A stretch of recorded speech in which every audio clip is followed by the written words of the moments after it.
திருக்குறள் அதிகாரம் 21. தீவினையச்சம்.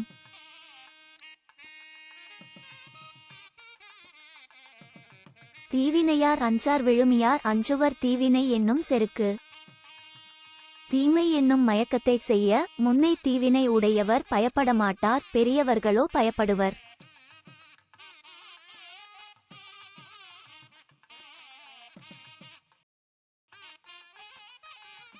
தீயவை தீய பயத்தலால் தீயவை தீயினும் அஞ்சப்படும்.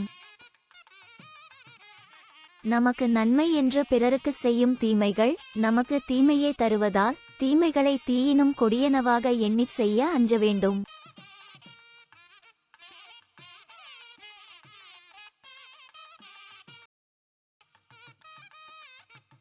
அறிவினுள் எல்லாந் தலை என்ப தீய செருவார்க்கும் செய்யாவிடல். தனக்கு தீமை செய்பவர்க்கும் தீமை செய்யாது இருப்பதே அறிவில் எல்லாம் முதன்மை அறிவு என்று கூறுவர்.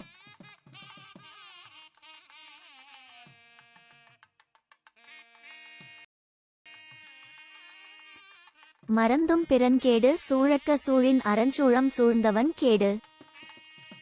மறந்தும் பிறர்க்கு தீமை செய்ய எண்ணாதே, எண்ணினால் எண்ணியவனுக்கு அறக்கடவுளே தீமையை தர எண்ணும்.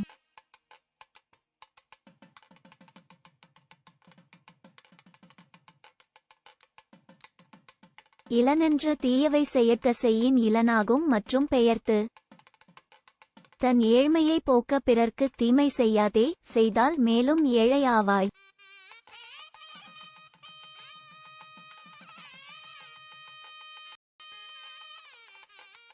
தீப்பால தான் பிறர்கண் செய்யற்க நோய்பால தன்னை அடல் வேண்டாதான்.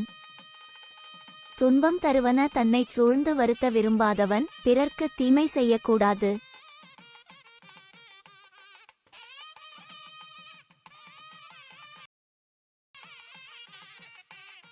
இணைப்பகை யுற்றாரும் உய்வர் வினைப்பகை வீயாது பின் சென்று அடும். எவ்வளவு பெரிய பகையை பெற்றவரும் தப்பித்துக் கொள்வர், ஆனால் தீமை செய்வதால் வரும் பகையோ அழியாமல் நம்பின் வந்து நம்மை அழிக்கும்.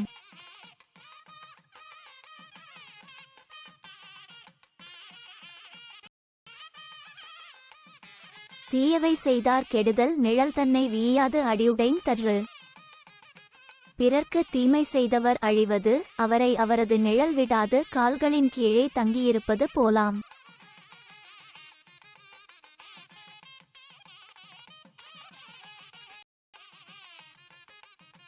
தன்னைத்தான் காதல நாயின் எனைத்தொன்றும் துன்னற்க தீவினைப்பால். தன்மீது அன்புள்ளவன் எவ்வளவு சிறிது என்றாலும் சரி மற்றவர்க்கு தீமை செய்ய வேண்டா.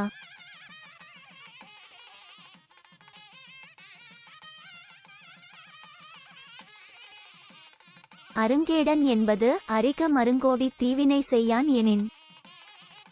தீய வழிகளில் பிறர்க்கு தீமை செய்யாது வாழ்பவனே கேடு இல்லாதவன் என்று அறிக.